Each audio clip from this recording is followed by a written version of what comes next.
Assalamualaikum warahmatullahi wabarakatuh.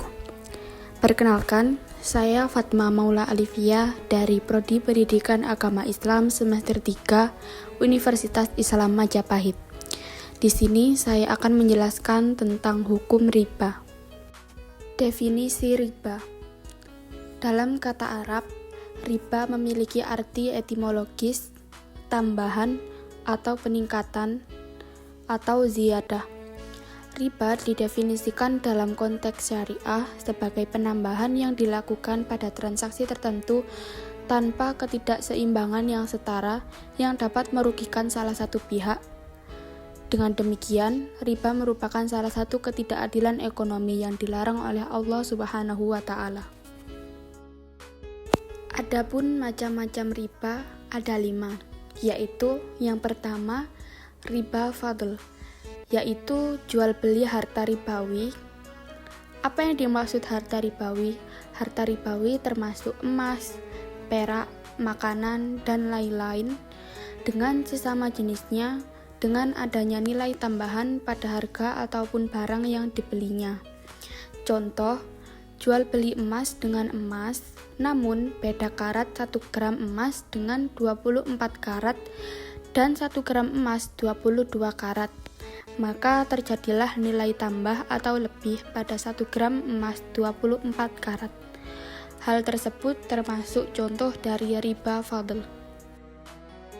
Yang kedua, ribayat, yaitu jual beli harta ribawi, emas, perak, makanan, dan lain-lain, baik sejenisnya maupun tidak sejenisnya, dalam keadaan keduanya terpisah dari majelis tempat terjadinya transaksi sebelum menyerahkan harga atau barang yang dibelinya, akan tetapi tanpa menyebutkan waktu.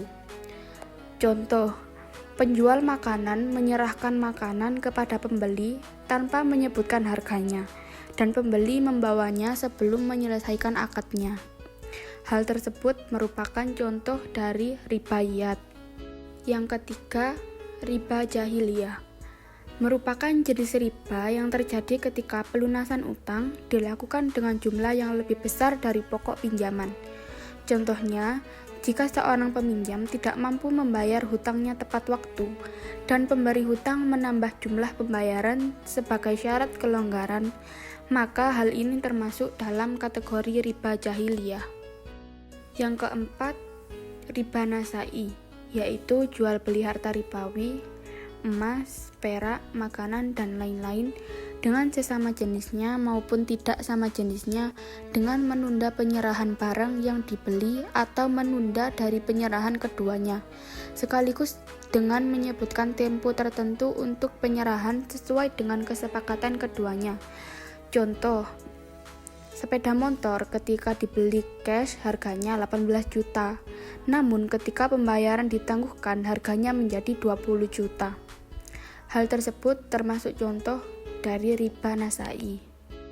Yang terakhir, riba qard, yaitu meminjamkan uang dengan adanya keuntungan bagi si peminjam, baik berbentuk uang atau lainnya.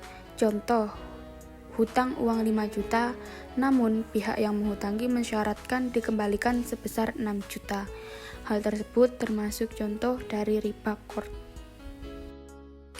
Adapun dalil nakli tentang riba yang terdapat dalam surah Al-Baqarah ayat 275 yang berbicara tentang keharaman riba dan kondisi orang-orang yang terlibat dalam praktik tersebut.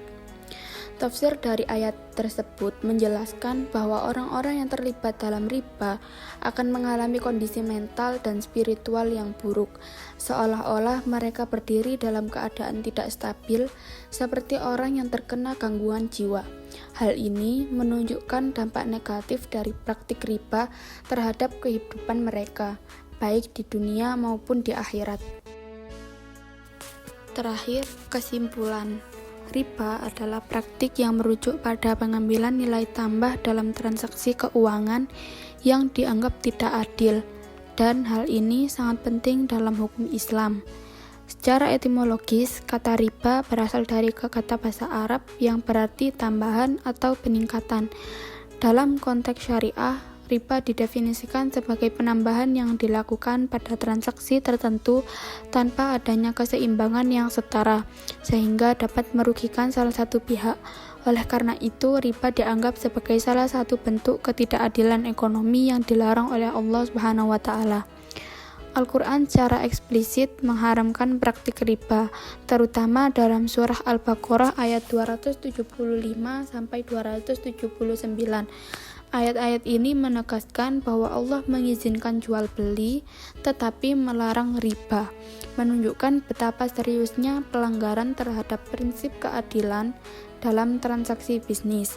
Riba bukan hanya merupakan dosa, tetapi juga dapat merusak struktur sosial dan ekonomi masyarakat. Dengan demikian, pemahaman yang mendalam tentang riba menjadi sangat penting bagi umat Islam agar menjalankan ekonomi sesuai dengan prinsip-prinsip syariah.